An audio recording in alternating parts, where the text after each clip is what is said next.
This is Ask Lisa, a podcast to help people understand the psychology of parenting, now in the midst of a pandemic. Psychologist Dr. Lisa Damour, author of 2 New York Times best-selling parenting books, takes your questions. And I'm co-host Reena, a journalist and mom of 2. Some of what we talk about comes from raising children ourselves. Most of the time, I'll be getting answers to your parenting questions. So send your questions to Ask Lisa at drlisadamour.com. Episode 23, I Can't Make Sense of America. What do I tell my kid?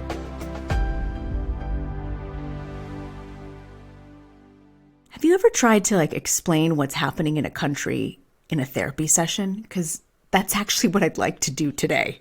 We've talked about this before, where you keep checking your Instagram or social media or Twitter and you can't stop. Like what is it? Is it dopamine that gets restored, or what happens? Because I can't stop checking to where I'll realize I'm online checking what the latest thing is, and I'm wasted an hour of my day. I just can't keep up, but I feel like there's an elephant sitting on my chest, and I am eating so much dark chocolate. Yeah. I have to stop. Yeah, no, man, what an anxious time. What an anxious time. And the checking, I think that's often rooted in anxiety, right? This sense of, I need more information.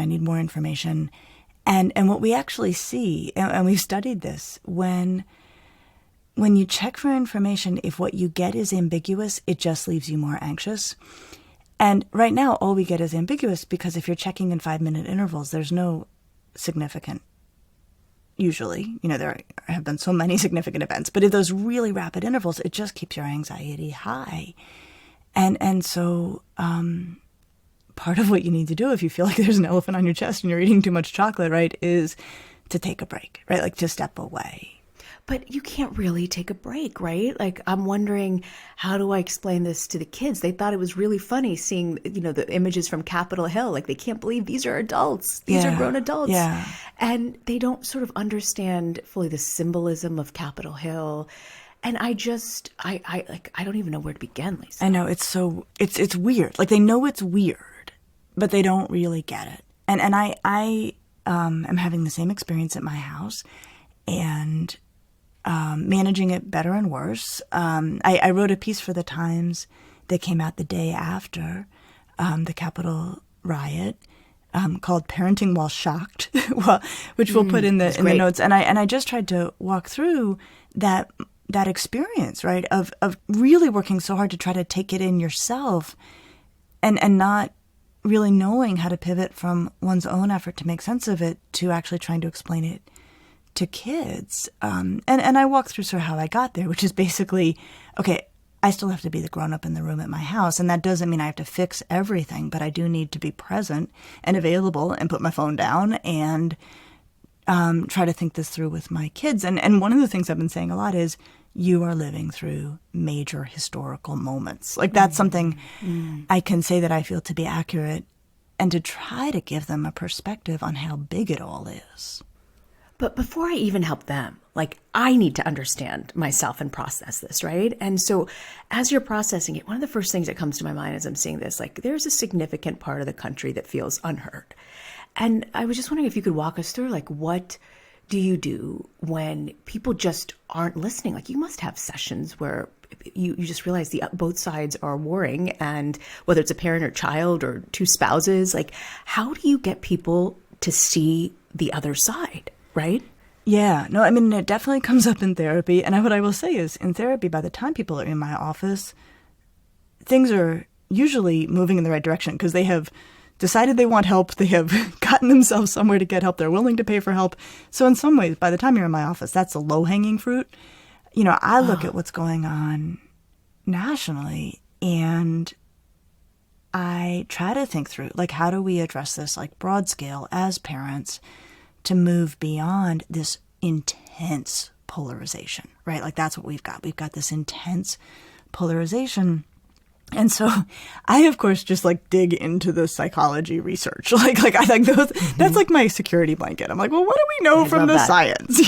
Yeah, because what are the facts or the research tell us? And so what's most interesting to you? Okay, so here's what I have been returning to, and I really mean it, Reena. Like I return to it like a comfort. Like, okay, we've thought this through. We are not new to these experiences, and the work here that is seminal. Like, who really started to try to unpack this? There's actually an extraordinary story. It's this guy named Henri Tajfel, who was born in 1919 in Poland. And he was Jewish and so could not go to get a higher education in Poland. So he went to the Sorbonne and started to do school there. And then World War II broke out, and he joined the French army, and he fought for the French against the Germans. He was captured and put in a prisoner of war camp where he was never detected as Jewish, which the understanding is that probably saved his life, because if he had been detected, the Germans would have moved him to a concentration camp and he wouldn't have survived. So he spent the war in prisoner of war camps. When he went back to Poland after the war, his entire immediate family was killed. Many of his friends were killed in the concentration camps. And so then, stuff happens. He ends up in London studying psychology.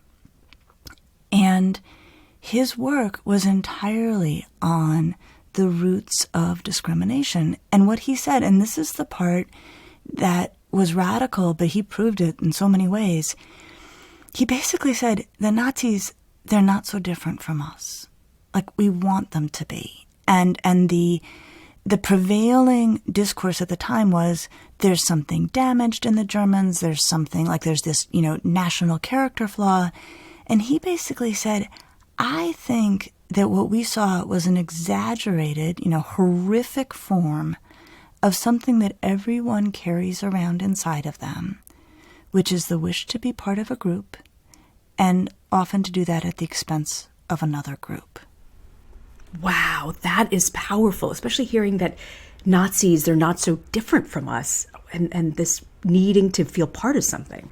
It's pretty jarring. And of course, we're talking continuums, right? We're talking, there is like my club and your club, and then there is, of course, lethal, horrific, grand-scale violence, right? So I'm not saying, these are equivalent. I'm just saying they're, we can track them on the same continuum. And he did a paper that came out in 1970 that was sort of like the big breakout paper, and it was called experiments in intergroup discrimination.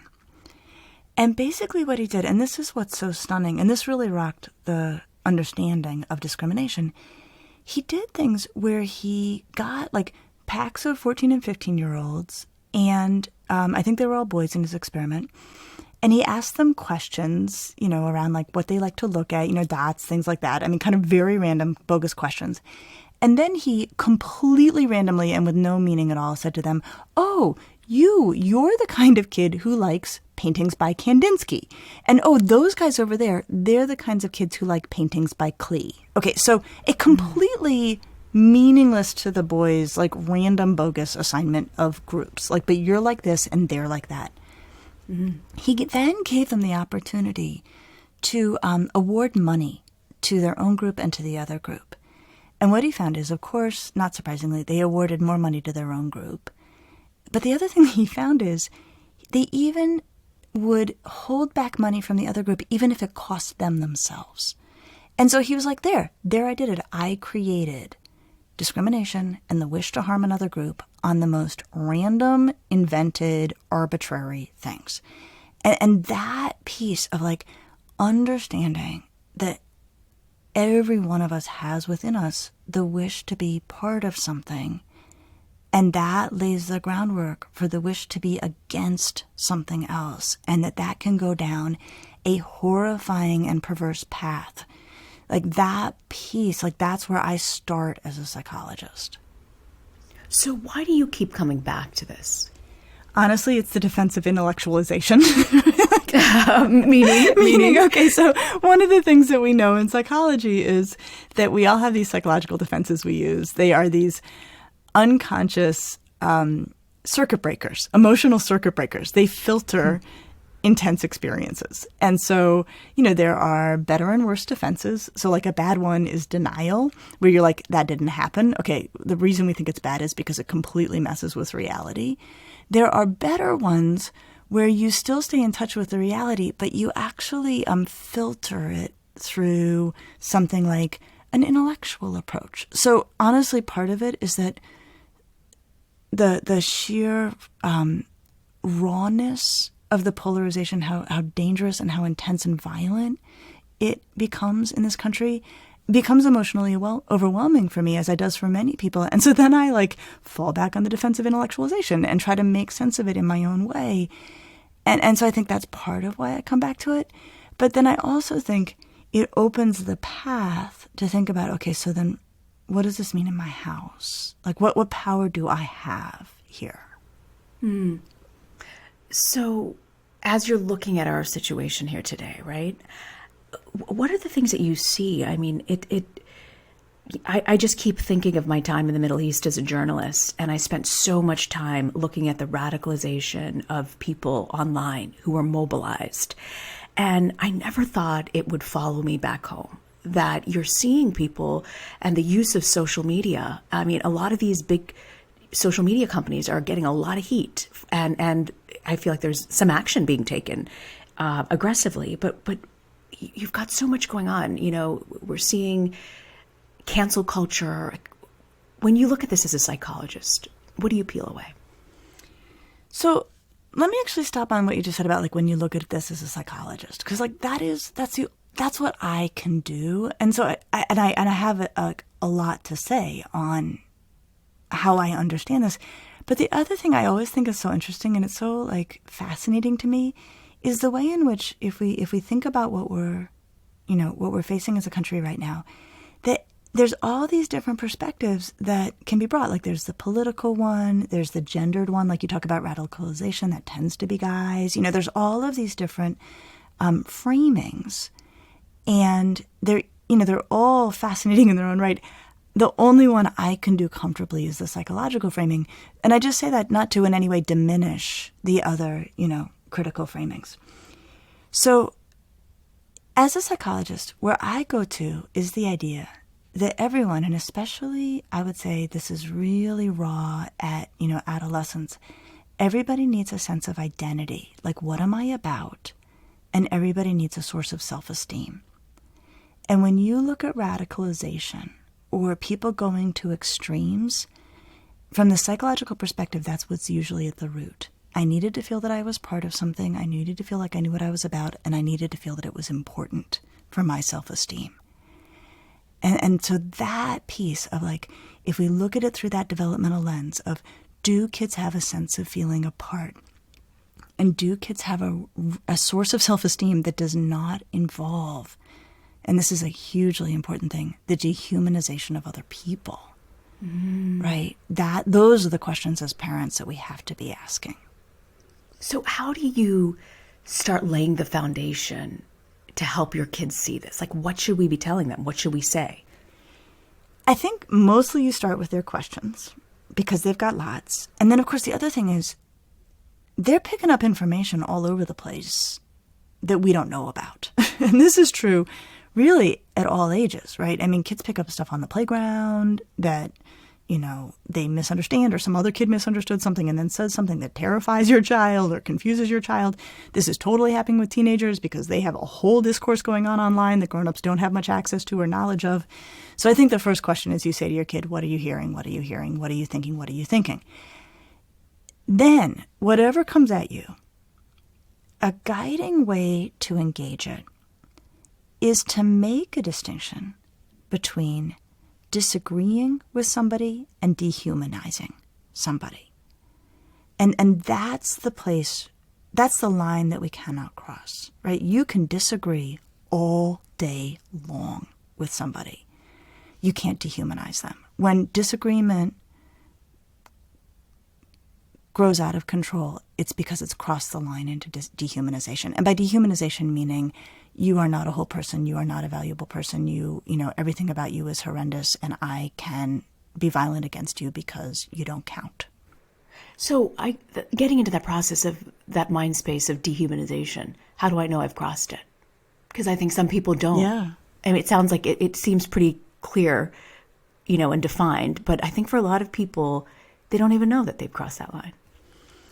They may not be conscious of it, right? They may not. And I think if they're our kid and we hear them saying, like, that person's horrible, I hate them, and I wish they would die, right? I mean, that's a pretty good indicator that you've moved over that line.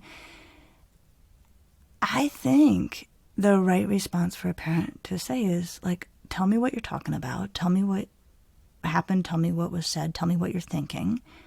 And then I think to try to bring it back to, okay, I agree with you. I disagree with everything that person did. I disagree with everything that person said. Still a person. Whatever place they've arrived at, we have to assume that they somehow got there by a path that makes sense. Even if we disagree with so much of what was on that path, they're still a person. I think often just siblings, especially my kids are 18 months apart, right? So they're constantly fighting all the time, right? 8 and 10. And I think there are moments where they clearly dehumanize each other, right? Like, I think it's part of, I chalk it up to sibling rivalry, right? But in those moments, like, how do I make them conscious and aware that this could bleed out into something else? Or is there a point where they're too young and it's just too over their head? I think there's never a point, well, I mean, like little ones probably over their head, but I think the way you do it is empathy, right? Like you say, like, look, I understand you're really, really, really mad at your sister, right? And you can't do this, and you can't do that. And I understand that you disagree with her and, she did something that really made you angry. Is there any part of you that can understand where she's coming from? And pushing on that empathy and pushing for the retainment of empathy. And then, that's one flank. And then the other flank is, what's my kid's identity? What's my kid's source of self-esteem? And those are the other sort of balls to watch, I think, as parents. Like, what are they deciding they belong to? We talked about belonging in a past episode. What makes them feel good about themselves? And, I would watch, like, are they deciding to belong to groups where the price of admission is that you're crummy to other people, right? That's really concerning. And that's the kind of thing we want to watch out for.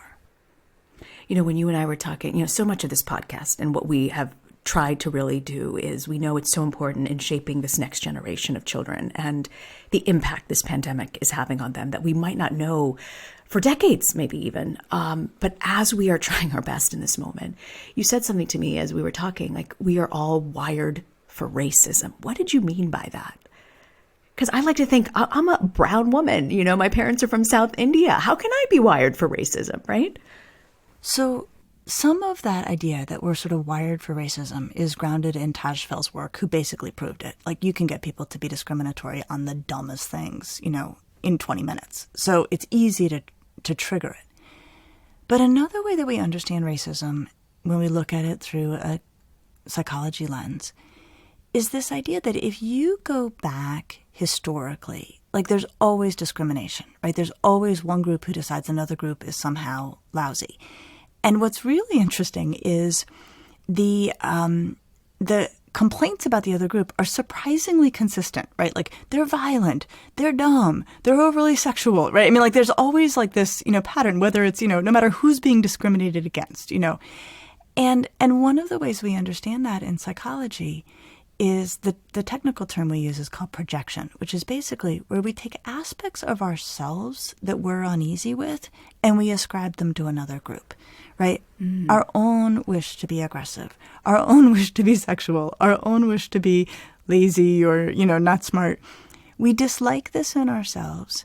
And so this, in an unconscious process, we assign those traits to a group that is observably different from us, right? So, see, I'm not violent, sexual, dumb, whatever, because I don't look like the person who is, or I don't worship like the person who is, or I don't live in the part of the country like the person who is. And so we create these like artificial divides, skin color, religion, race, whatever. And then we put the parts of our personality we dislike on the other side of the divide, ascribe it to the whole group, and then we go against the group. And so this is another way just to just be honest about the fact that if we're going to make things right, that we cannot start from the position of, I love everyone equally and always have and always will. We actually have to start from the position of, I have to work constantly in myself and my children against the impulse, conscious and unconscious, to draw lines between myself and others and to hold on to all the good traits on my side of the line and assume all the bad traits are on the other side of the line. You know, I want to also ask you, before you go, about cancel culture, Lisa. Can you talk to us a little bit about the psychology of cancel culture? Well, yes, because that idea of like, I'm on this side of the line and that person's on the other side of the line also plays out in cancel culture.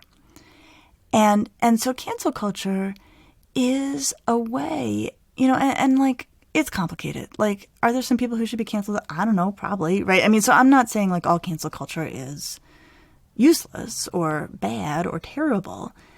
But I think if we're watching our kids decide to cancel somebody, right? Like, so if we really bring it home, because kids are doing this, like, you know, somebody does something silly, like, you know, in middle school that was dumb and probably racist. And then, you know, they can be canceled by their peers.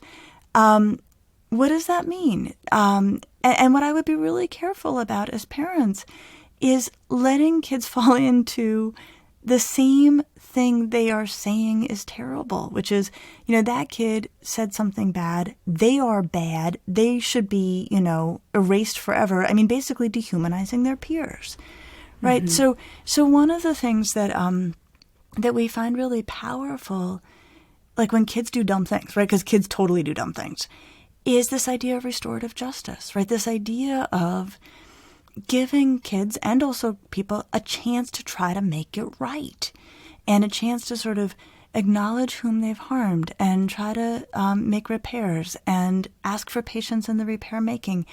And, you know, some adults, some kids will really engage in that process effectively. Some adults and some kids will not engage in that process effectively, but at least there's a process that's been extended. But I want us to watch out for, on either side, whatever side people think they're on, this idea of dehumanizing people on the other side, saying, you are worthless, I'm erasing you. I want to be really careful that people aren't doing this from any posture. So what would you say, as we're kind of in this uncertain space, we don't know what to expect from day in and day out, and I don't really like to think that I suffer from anxiety, but I'm definitely feeling something. I'm definitely feeling something in the past few days. What will be your takeaway for folks? I think the takeaway on this is actually to separate out the adult experience from the kid experience. Because we have the gift and the curse of a lot of perspective on this, right? So, Reena, you and I can look at this in middle age and be like, whoa, like this is major and huge and overwhelming. Interestingly, kids just developmentally, just because they're not middle-aged, they can't put it in a scope of 50 years of never seeing news like this. And so it doesn't arrive necessarily to the same scale for them that it does for us. So I guess what I would say is try to assume that they don't necessarily experience the way you experience it, and that they can't, and that it's not something for them to be faulted about. Like, I think some parents can be like, you're not getting it. Well, yeah, like, because they're kids. Like, they can't really. Like, you need the life experience. You need to have worked in Baghdad. You need to have that, you know, that broad scope to appreciate the scale. And so I would say, like, be really gentle with yourself and be really gentle with your kids. Like, these lessons will spool out in front of us, but bring them home, right? Listen to how your kids are talking about people. Even if your kid feels like they're on the right side and being righteous, listen to how they're talking about people. Because the lesson you want to drive home is you can have differences, you can have disagreements, you can disapprove of what somebody did. Dehumanization does not happen in this house. That's so important. You know, I don't think I've paid attention enough in that, or kind of let it go and don't use that as a moment to say something. So it's really powerful. Thank you. You're welcome. I feel up better. Okay. I really do. Although you did call me middle-aged, and that's the first person to ever call me Reena, middle-aged. man, I'm sorry, but come on. Come on. I'm still on our January first week episode of Manifestations of what JLo keeps telling me. I'm timeless. I am youthful. You are. And also, I love being middle-aged. I think it's the best. I do too. I can't say enough about that too. I agree. I totally agree. So, we're going to start doing these Instagram lives on Friday. You've got to check out our Ask Lisa podcast Instagram account, and we'll tell you when on Fridays. And in addition to that, we got some feedback. We were thinking of what other segments we can add towards the end. And one of the things we came up with was this idea of a book giveaway, other resources to give parents that are really great books that you love, that are new. And so we decided we're going to do a book giveaway on Instagram. So it's pretty simple. All you have to do is follow us on our account, Ask Lisa Podcast, and tag a friend, place a comment. You've got to be in the US. If you're not in the US, you can still follow us, tag us, and let us know where you're consuming the podcast from. But we're going to have a book giveaway this week. It's going to run until our next podcast comes out, which is the following Tuesday. So Lisa, tell us about this awesome book.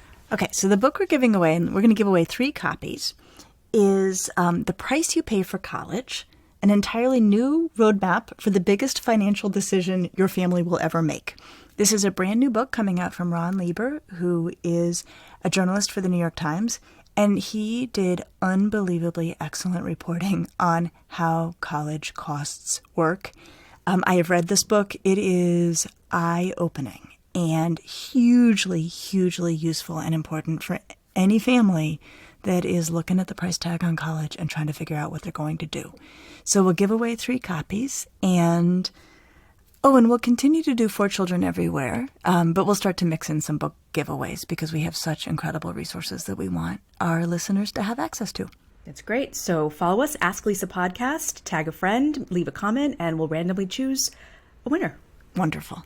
Awesome. So before we go, what's your parenting to go?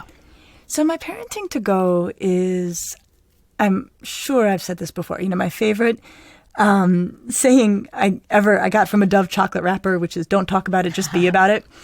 And so if we think about discrimination and we think about prejudice, the way you work against it is actually to have diversity in your circle, because it's very hard to maintain discrimination and prejudice against someone who who is different from you. And so I would say, in addition to the kinds of conversations that we've talked about today, in terms of working against prejudice and discrimination in our lives, you also have to have diverse circles, and you have to work to help your kids have diverse circles. And that is probably the most powerful way to work against discrimination and what we call in psychology implicit bias, this unconscious process by which we decide we're better than other people. It's really good.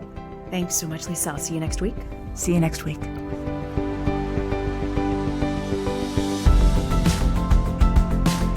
Thanks for joining us. Be sure to subscribe to the Ask Lisa podcast so you get the episodes just as soon as they drop. And send us your questions to asklisa@drlisademore.com. And now a word from our lawyers. The advice provided on this podcast does not constitute or serve as a substitute for professional psychological treatment, therapy, or other types of professional advice or intervention. If you have concerns about your child's well-being, consult a physician or mental health professional. If you're looking for additional resources, check out Lisa's website at drlisademore.com. We'll see you next week.